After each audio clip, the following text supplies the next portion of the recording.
Nuestros cazadores de enigmas tienen una misión. Científicos, historiadores, arqueólogos, todos tras la pista de los enigmas de la historia.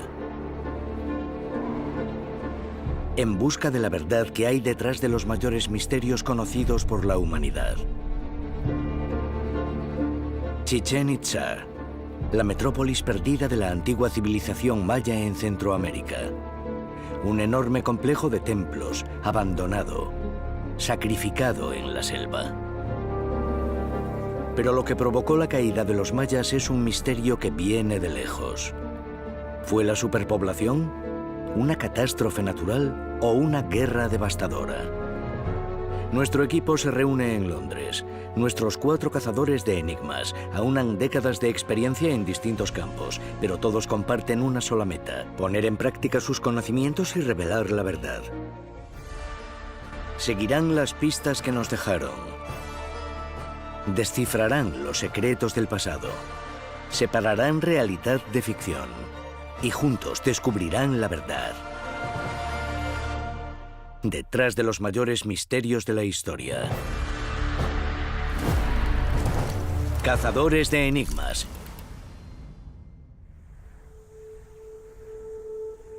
Año 1531. En el corazón de Centroamérica. Un grupo de soldados españoles se abría paso a través de la frondosa selva cuando dieron con algo que parecía imposible. Entre los árboles había un camino empedrado.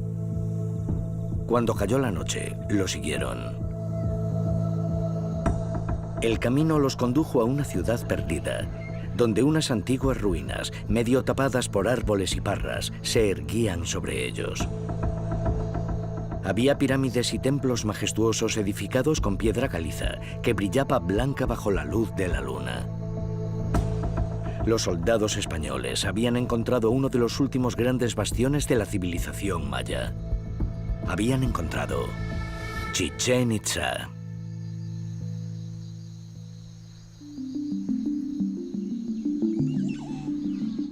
Durante siglos, los mayas dominaron las tierras de Yucatán y más allá, al sur. Comerciaron, libraron guerras e hicieron sacrificios a sus dioses. Pero una a una, los mayas abandonaron sus ciudades. Una cultura extremadamente desarrollada pareció desmoronarse. Cuando los españoles llegaron en el siglo XVI, incluso ciudades antaño bulliciosas como Chichén Itzá se habían sumido en el silencio y la selva reclamaba su piedra. Lo que provocó la caída de la civilización maya es un misterio que viene de lejos. Los mayas me parecen absolutamente fascinantes, porque fueron una civilización impresionante que sabemos que desapareció sin más. Y tengo muchas ganas de resolver ese misterio. Sencillamente, el glorioso pasado de los mayas fue erradicado. Nuestros cazadores de enigmas revisarán los datos para descubrir el motivo real de una de las mayores preguntas sin respuesta de la historia.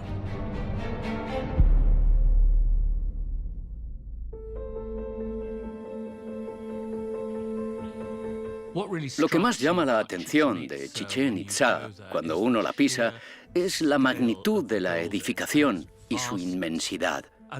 Y es algo que fue construido hace más de 1000 años por los mayas, que ya levantaban estructuras monumentales como esa, cuando Europa estaba en la llamada Edad Oscura. Eran expertos en agricultura, matemáticas y astronomía y construyeron ciudades gigantescas. Y aún así, sobre el año 900 después de Cristo, Chichén Itzá, su capital, fue abandonada. ¿Por qué? Dos historiadores, la doctora Fern Riddell y Tony McMahon, han estado investigando cómo se redescubrieron las ciudades de los mayas después de tanto tiempo y lo que esas primeras investigaciones podrían revelar acerca de por qué las abandonaron tan de repente. Cuando los españoles llegaron en los siglos XVI y XVII, encontraron a los mayas rurales. También vieron las ruinas que estos habían creado 600 años antes. Y para ellos era absolutamente inconcebible que la gente que tenían enfrente tuviera algo que ver con esas pirámides y esas construcciones. Los españoles mostraron poco interés por saber más. Se consideraba a los mayas paganos y mostrar demasiado interés acarrearía acusaciones de herejía. Pero a finales del siglo XVIII eso empezó a cambiar. Los españoles habían finalizado su conquista de Centroamérica. El poder de la Iglesia y el miedo a la Inquisición estaban menguando. Había comenzado una época de desarrollo científico y tecnológico. Por fin, había llegado el momento de emprender expediciones en la selva en busca de antiguas ciudades perdidas.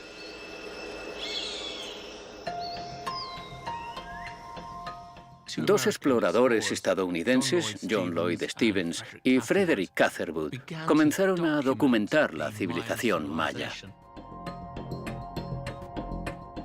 John Lloyd Stephens era un joven abogado estadounidense que conoció al artista y arquitecto Frederick Catherwood en 1830 en Londres. Los dos habían leído testimonios de misteriosas ciudades de piedra en las selvas de América Central y decidieron viajar allí y encontrarlas ellos mismos.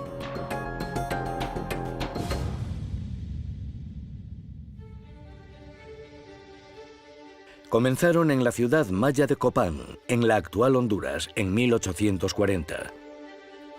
Durante los 2 años siguientes se movieron trazando un gran semicírculo por la región. Abriéndose paso por la calurosa selva, encontraron maravillas. Ciudades de piedra con intrincados grabados, esculturas recubiertas de jeroglíficos, vestigios de una civilización poderosa y sofisticada. No es que no se supiera que las pirámides estaban allí, sino que nadie se había molestado en ir a cartografiarlas y estudiar en serio esa civilización perdida hace tanto.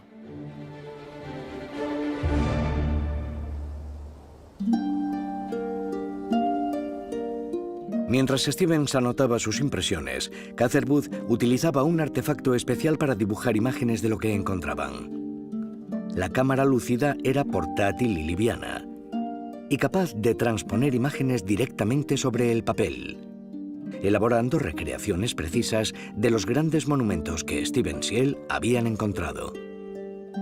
Tras marcharse de Centroamérica, Stephens y Catherwood publicaron 2 libros sobre sus viajes. Los 2 fueron todo un éxito. A finales del siglo XIX, avances recientes en arqueología y fotografía permitieron documentar todo con mayor precisión aún. Científicos y exploradores volvieron a visitar los yacimientos mayas y utilizaron los mapas e imágenes trazados por Stephens y Catherwood.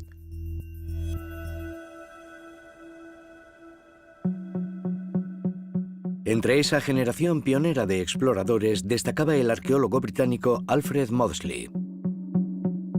Pasaría 2 décadas en Centroamérica, documentando las ruinas de los mayas.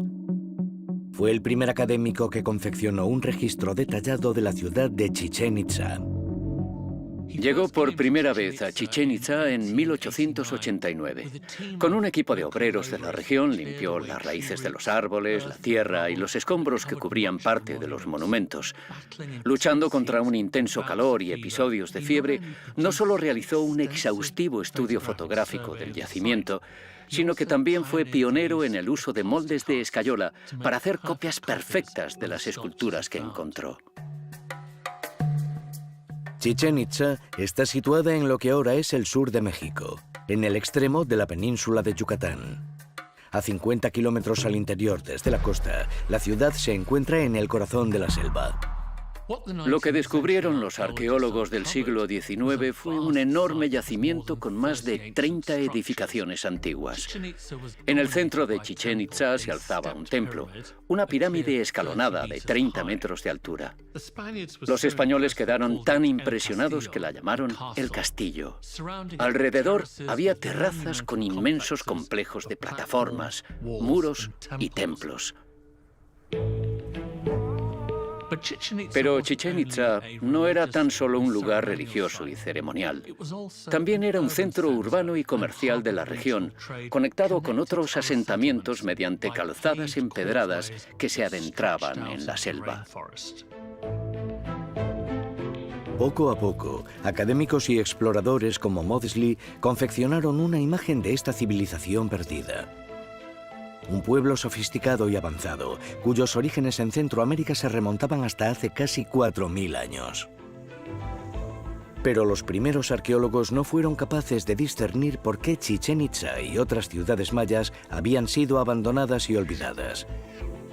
Sabían que podría haber pistas en los miles de inscripciones grabadas en las murallas de las ciudades perdidas. Pero había un problema: nadie podía traducirlas.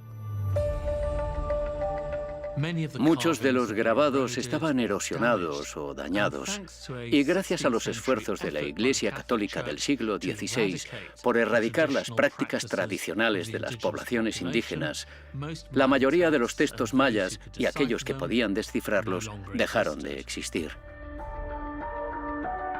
Pero los españoles no destruyeron todos los ejemplares de textos mayas. 4 libros sobrevivieron a la purga, así como una rudimentaria transcripción del maya al español. Cartas creadas en el siglo XVI. Gracias a ellas, en el siglo XIX y a principios del XX, los académicos pudieron por primera vez descifrar el sistema numérico maya. Esas inscripciones revelaban que los mayas eran aún más sofisticados de lo que se pensaba. Los mayas tenían un conocimiento avanzado de las matemáticas, que incluía el número 0, clave de las matemáticas complejas, y un concepto desconocido en Europa. El grueso de textos mayas no matemáticos, sin embargo, siguió siendo un misterio durante décadas. No sería hasta mediados del siglo XX cuando empezarían a desvelarse sus secretos. Descifrar el resto del códice maya se convertiría en el reto de una nueva generación de académicos y arqueólogos que buscaban pistas sobre por qué los mayas se habían marchado de sus ciudades en la selva. Descifrar el códice era la única manera de avanzar, pero ¿era posible descifrarlo? Y de ser así, ¿qué nos enseñaría?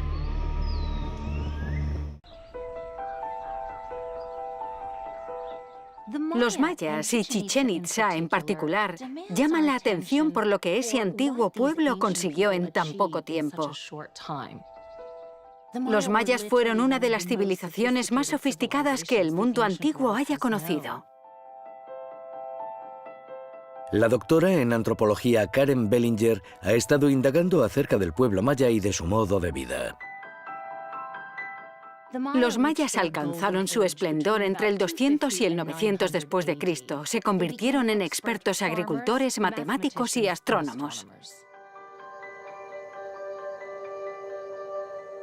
Fue una época de florecimiento artístico e intelectual. Una época en la que los mayas construyeron ciudades de más de 100.000 habitantes y crearon rutas comerciales que se extendían por toda Centroamérica. Además de Chichén Itzá, los mayas desarrollaron centros de comercio a 400 kilómetros de distancia en las tierras bajas del sur, en Tikal y Calakmul, que se creía que solo eran centros ceremoniales. Pero ahora sabemos que no era el caso.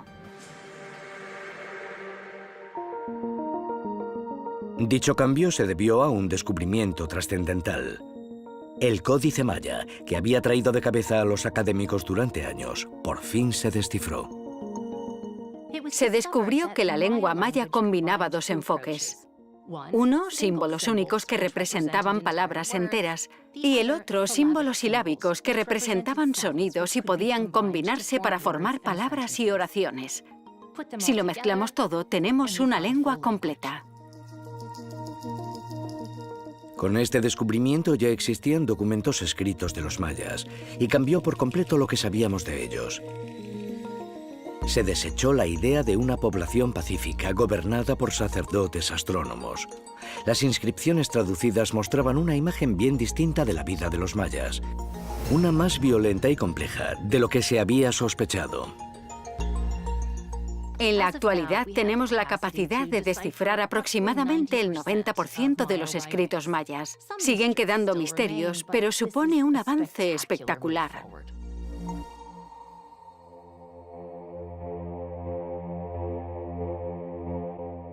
Hablamos del Imperio Maya, pero no en el sentido en el que lo haríamos del Imperio Romano. Por ejemplo, no había un único emperador. Había diversos estados rivales, cada uno con sus propios gobernantes. Algunos más poderosos que otros. Pero lo que todos compartían era una lengua común, un sistema de creencias y unas costumbres. Los avances en la comprensión de los glifos mayas abren todo un mundo de historias personales.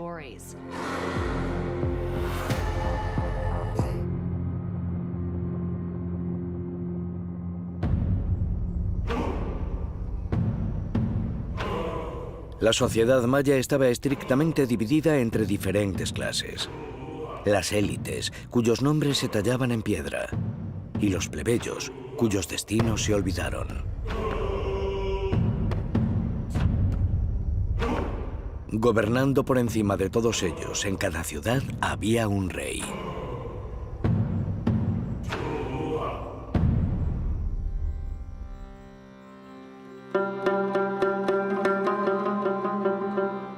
En la sociedad maya, el poder político estaba unido al poder divino, y los reyes gobernaban por el derecho del poder divino que les otorgaban los dioses. Eran considerados el vínculo viviente entre el reino humano y el de los dioses. Las inscripciones descifradas nos narran los nombres y los logros de esos reyes. Por primera vez se podían identificar personas concretas dentro de la historia maya y conocer así la trayectoria de ese pueblo. Descifrar el códice maya permite distinguir individuos dentro de ese montón de líderes que sabemos que había en el mundo maya. El reinado de los reyes concretos, su nacimiento, su muerte, lo que realmente hicieron durante su reinado. Bien, eso es estupendo. Pero son solo las élites. De hecho, la lengua no habla del vulgo, que constituía casi el 90% de la población. No hay mención alguna a mujeres. A menos que pertenecieran a las élites gobernantes, ya que hubo algunas reinas mayas. La llamada Señora de Tikal gobernó durante 16 años a principios del siglo VI, y en la ciudad de Huacá, en la actual Guatemala, los arqueólogos han descubierto hace poco la tumba de una gran reina llamada Cabel. A finales del siglo VII, la reina Cabel, de la poderosa dinastía gobernante de Calakmul, fue enviada por sus padres a la comunidad de Huacá con el propósito de que gobernara en nombre de ellos el pueblo de Huacá. Obviamente, que hubiera una mujer al mando era un caso excepcional. Las vidas de las mujeres corrientes permanecen en el más absoluto misterio. Descifrar el códice maya ha revelado esos relatos de vidas concretas, pero podrían también contener pistas acerca de por qué su civilización se deterioró y sus ciudades cayeron. Cabría pensar que ahora que hemos descifrado el códice maya se podría descubrir lo que causó su decadencia. Pero resulta que no hay nada escrito explícitamente. Quizá haya alguna manera de leer entre líneas. Sabemos que a lo largo del siglo VIII los mayas tenían una civilización próspera y tenemos magníficos registros de la época, fechas escritas en sus edificaciones, así que podemos ubicarlas en el tiempo. Pero en el año 904, a principios del siglo X, se hace el silencio. Además, las inscripciones sugieren que de mediados a finales del siglo VIII después de Cristo, las relaciones entre las distintas ciudades-estados mayas se deterioraron con rapidez. Los mayas siempre se caracterizaron por su rivalidad, que a menudo acababa en enfrentamientos. Pero en el siglo IX se empezó a observar que el conflicto estaba a otro nivel, mucho mayor en intensidad, en frecuencia y en la cantidad de prisioneros capturados. ¿Y qué hacían con todos esos prisioneros? Los sacrificios humanos eran las ofrendas más importantes de los mayas a sus dioses. Sus rituales religiosos más importantes terminaban con sangre derramada. La coronación de un nuevo rey, la construcción de un nuevo templo o cualquier otro proyecto arquitectónico importante, todos exigían un sacrificio humano. ¿Y en qué consistía exactamente el ritual? Podían decapitar a alguien, sacarle el corazón o incluso arrancarle la piel que se pondría el sacerdote que llevaba a cabo el ritual. Cuanto más importante fuera la víctima, más valor tenía como sacrificio. Un rey enemigo era la recompensa más codiciada. La vida espiritual era clave en todos los aspectos de la vida diaria de los mayas, desde la agricultura a la guerra, a la política o a las propias costumbres religiosas, y había que apaciguar a los dioses con regularidad para asegurarse su favor. En el siglo IX se observa un aumento de los sacrificios humanos. Se podría inferir que los mayas estaban más nerviosos de lo habitual e intentaban que los dioses se pusieran de su lado. Pero por muchas víctimas que los mayas sacrificaran, parece que sus dioses no los escucharon. El mundo de los mayas se volvió cada vez más inestable.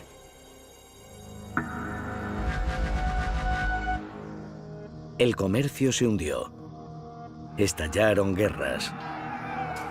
La era dorada llegaba a su fin. Y en ningún sitio era más evidente que en Tikal. Tradicionalmente, la ciudad de Tikal había dominado las tierras bajas del sur, pero a lo largo del siglo IX su población menguó, su dinastía gobernante se vino abajo, sus palacios ardieron, y a finales del siglo X la ciudad fue abandonada. Pero la historia de los mayas no terminó ahí. Los supervivientes migraron al norte. Allí surgieron nuevas potencias. Ciudades como Chichén Itzá, el lugar que alberga la clave para desentrañar los misterios de los mayas y de la desaparición de una civilización entera. Hace miles de años, los mayas dominaron las tierras de lo que hoy llamamos Guatemala, Belice, Honduras, México y El Salvador. Construyeron inmensas ciudades de piedra con pirámides que se elevaban hasta los cielos. Y acumularon riquezas gracias a las rutas comerciales que se extendían por la región. Pero en el siglo XI, sus principales ciudades fueron abandonándose.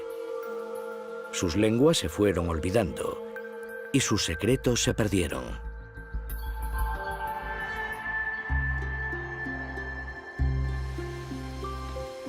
El desplome de los mayas no ocurrió a la vez en todas partes. Los reinos del sur fueron los primeros en caer. Pero eso creó un vacío de poder y permitió que otra ciudad maya más al norte ocupara su lugar. Y esa ciudad era Chichén Itzá.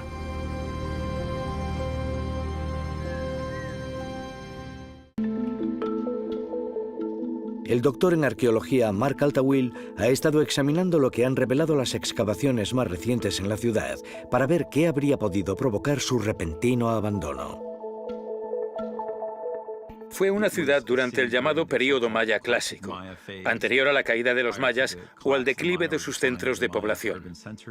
Fue relativamente tarde en ese período maya clásico cuando empezó a ser un gran centro de población. Desde las primeras exploraciones y estudios en el siglo XIX, los arqueólogos han aprendido mucho acerca de la historia de Chichén Itzá. Chichén Itzá llegó algo tarde en el sentido de que tardó en convertirse en una ciudad como tal. El año 832 es la primera inscripción que tenemos de ello. Sin embargo, allí había gente desde mucho antes.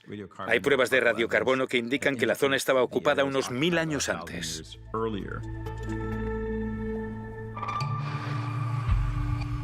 Con el tiempo, gente de toda Centroamérica llegó a la ciudad, ya fuera como inmigrantes o como conquistadores. Y dejaron su huella en las edificaciones de Chichén Itzá. Las construcciones más antiguas se encuentran al sur de la Gran Plaza. Tienen un estilo puc habitual en la región de Yucatán, con un entramado de piedra que decoraba las fachadas de los edificios.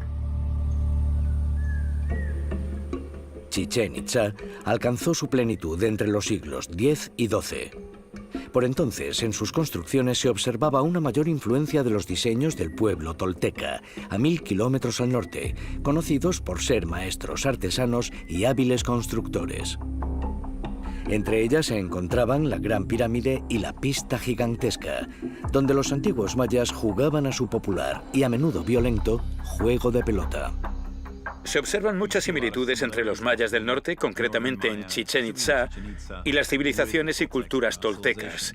Los arqueólogos han debatido si quizá los toltecas invadieron la península de Yucatán y pudieron influir en la ciudad mediante su conquista, o si a través del intercambio cultural, del comercio y de otras influencias más sutiles, podrían haber influido en el aspecto de Chichén Itzá.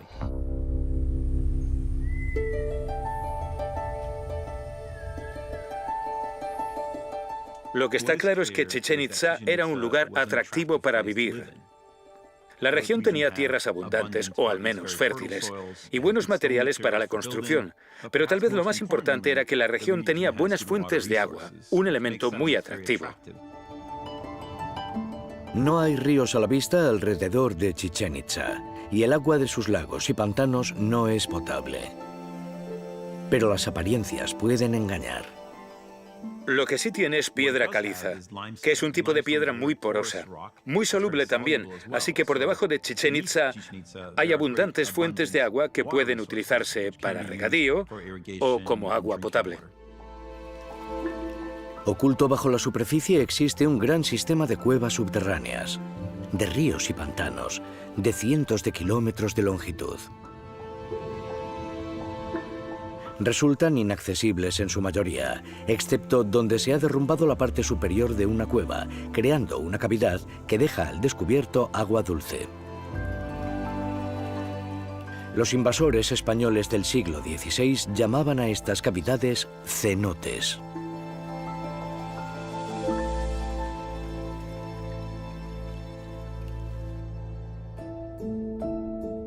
En Chichén Itzá existen 4 cenotes principales que rodean el yacimiento. Así que queda claro que los cenotes, que son cavidades con agua, eran un gran atractivo para establecerse. 2 de esos cenotes, el cenote sagrado y el cenote Extoloc o iguana, están ubicados en la zona del templo, directamente al norte y al sur de El Castillo, con Canyuyum al este, Holtún al oeste y otros más en los alrededores, en la selva. Los cenotes tenían un uso práctico en el sentido de que suministraban agua a la gente y también servían como elemento espiritual. Los cenotes son lugares sagrados, en especial el cenote sagrado, que era un pasaje al inframundo, un lugar de culto, de peregrinaje, de sacrificio. En el siglo XVI, un obispo español de la zona llamado Diego de Landa dejó constancia escrita de la profunda conexión de los mayas con el agua y de las ofrendas que entregaban a sus dioses a través del cenote. No solo objetos y joyas de valor, sino también personas. Sacrificios humanos para los dioses mayas. En 1904, un arqueólogo estadounidense decidió descubrir si la historia del obispo era cierta. A principios del siglo XX, Thompson viajó a Chichén Itzá y decidió investigar los cenotes. Así que se llevó una máquina dragadora y empezó a vaciar el cenote sagrado, buscando aquellas cosas que habían descrito los monjes del siglo XVII.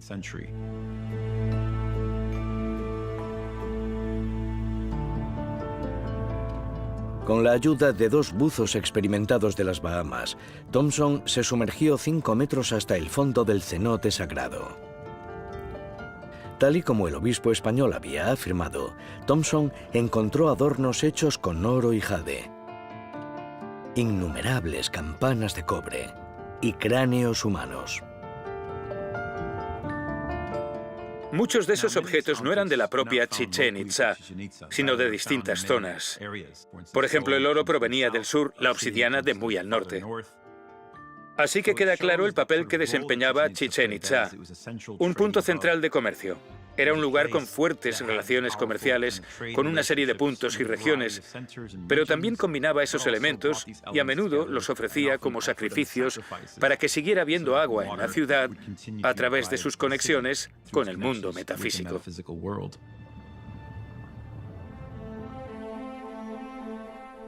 Pero el cenote sagrado no era el único lugar donde se ofrecían sacrificios de Chichén Itzá. En el centro de la ciudad estaba la Gran Pirámide, finalizada en algún momento del siglo X.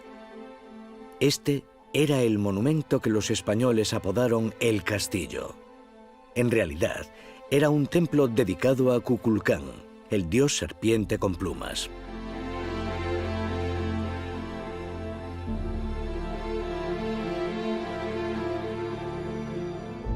Desde hace años, se sabe que la pirámide se construyó en el centro de 4 cenotes. Pero nuevas investigaciones arqueológicas han revelado que podría haber un 5º cenote, oculto bajo la propia pirámide.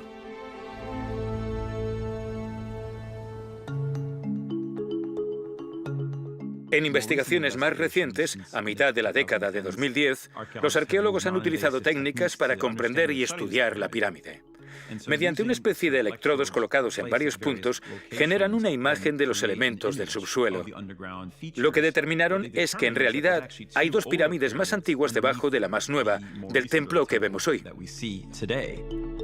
Lo que resulta aún más interesante es que por debajo de todo ello hay una losa de piedra caliza de 5 metros y debajo de esta otro cenote, un cenote escondido que se sitúa debajo del templo. Así que el lugar más sagrado de Chichén Itzá está situado encima de un cenote, una cavidad con agua. Esta cavidad oculta parecía similar en tamaño al cenote sagrado y habría tenido una importancia parecida para los mayas, suministrando tanto una fuente crucial de agua dulce como también una entrada al reino espiritual.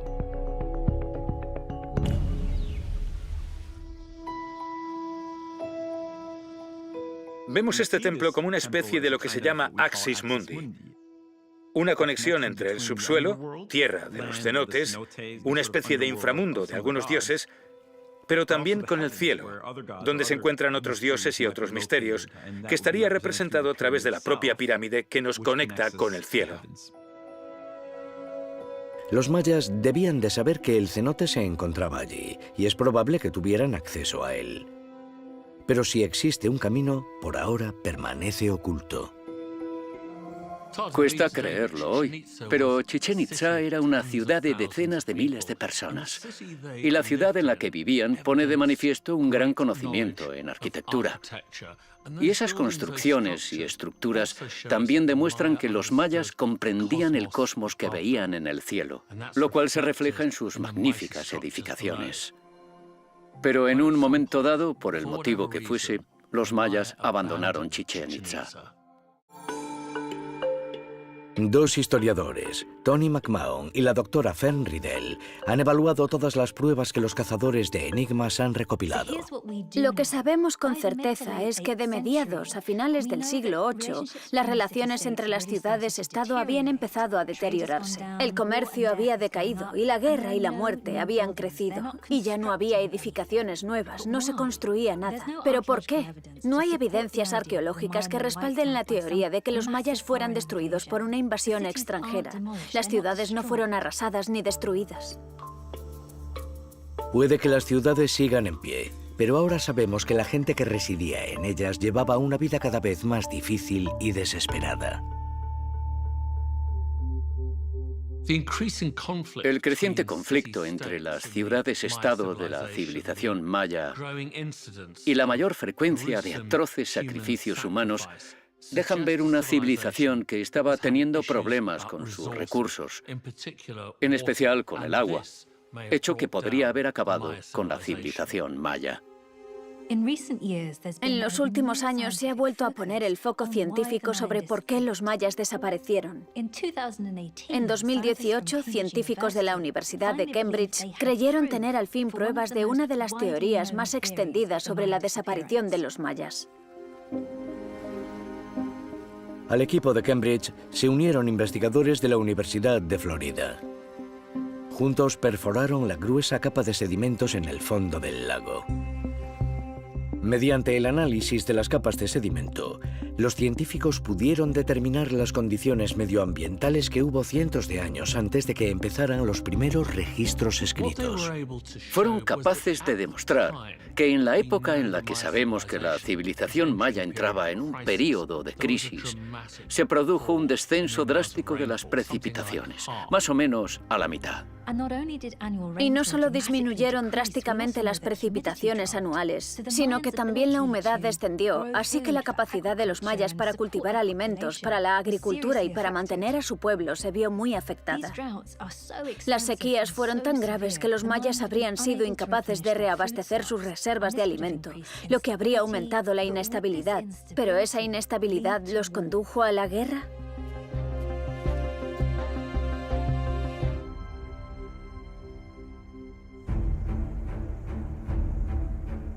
Esa podría haber sido perfectamente la causa detrás del aumento de enfrentamientos registrado en los textos mayas, ya que las ciudades-estado rivales habrían luchado por el territorio y por tener acceso a fuentes de agua garantizadas. La tensión aumentó y se desataron guerras. La gente de las zonas rurales acudía en tropel a las ciudades en busca de protección, de comida, de refugio. Pero las ciudades no podían absorber a tanta gente. Se vieron sometidas a tanta tensión que al final empezaron a vérseles las costuras. Debió de desatarse una crisis prolongada. E incluso es posible que las acciones de los propios mayas hubieran empeorado la sequía. A medida que las ciudades crecían, talaban una mayor parte de la selva circundante en favor de la agricultura y de la construcción.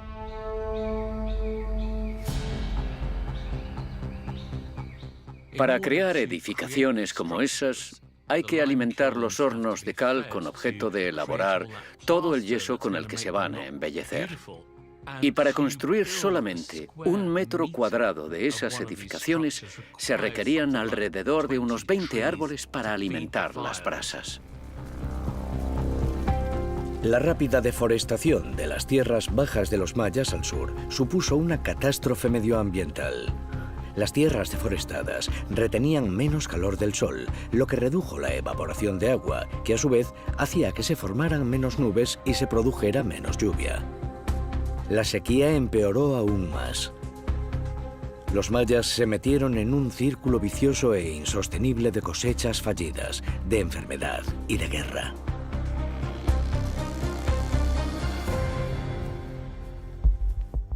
Se suponía que los reyes mayas tenían una especie de línea directa con los dioses, y ahora eran los dioses los que privaban al pueblo maya de la lluvia.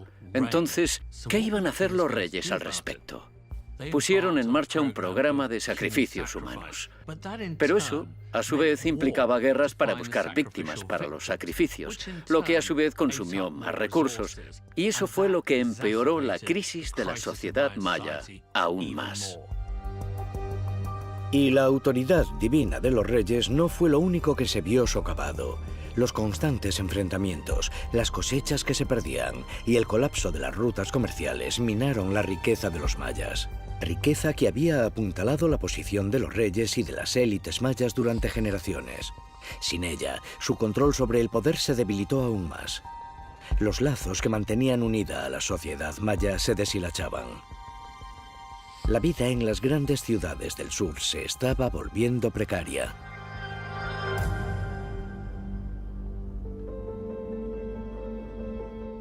Si destruyes tu ecosistema, estás en una época de sequía y tienes que librar guerras, a tu civilización le va a costar muchísimo sobrevivir. La sociedad maya estaba sumida en una espiral mortífera de sequía, rivalidad y escasez. Y eso afectó más a la civilización maya más al sur primero.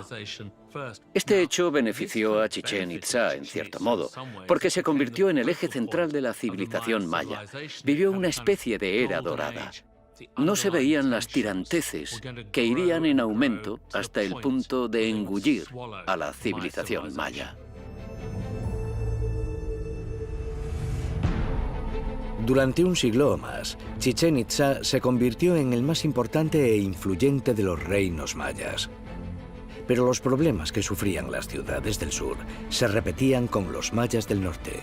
La sequía también llegó a Chichén Itzá.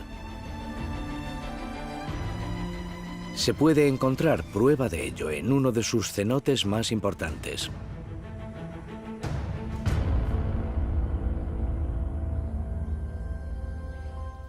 En uno de esos cenotes, un arqueólogo descubrió un saliente natural que pareció haber servido como una especie de altar para los mayas.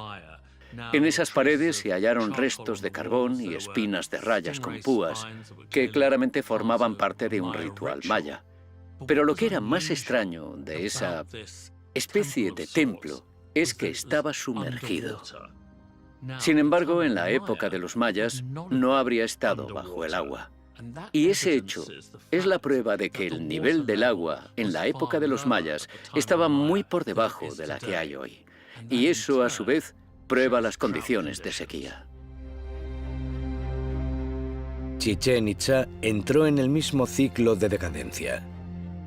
En el siglo XIII ya había sido eclipsada por la ciudad de Mayapán, a 100 kilómetros al oeste. Pero con el tiempo, esa ciudad también sucumbió.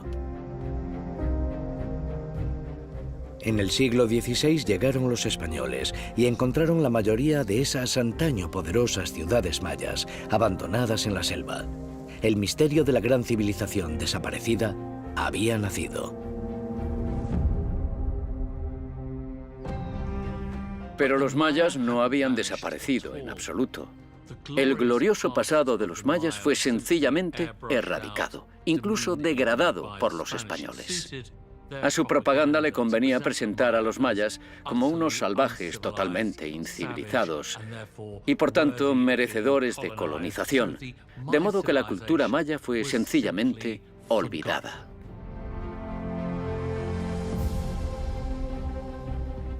Los descendientes del pueblo de Chichén Itzá y de las otras grandes ciudades de los mayas siguen viviendo en la región. A pesar de los esfuerzos de los colonizadores españoles por erradicar el modo de vida maya, muchas de sus antiguas tradiciones e idiomas perduraron. Puede que sus espectaculares ciudades sean ahora coto de turistas y arqueólogos, pero la vibrante cultura que antaño resonó en las calles empedradas de Chichén Itzá sigue viva en los corazones del pueblo maya y en el alma del México actual.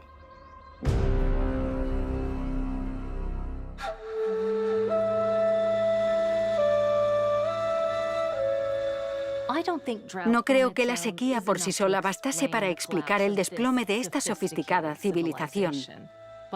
Pero el hecho es que los mayas deforestaron su propia tierra justo cuando la sequía se cernía sobre ellos.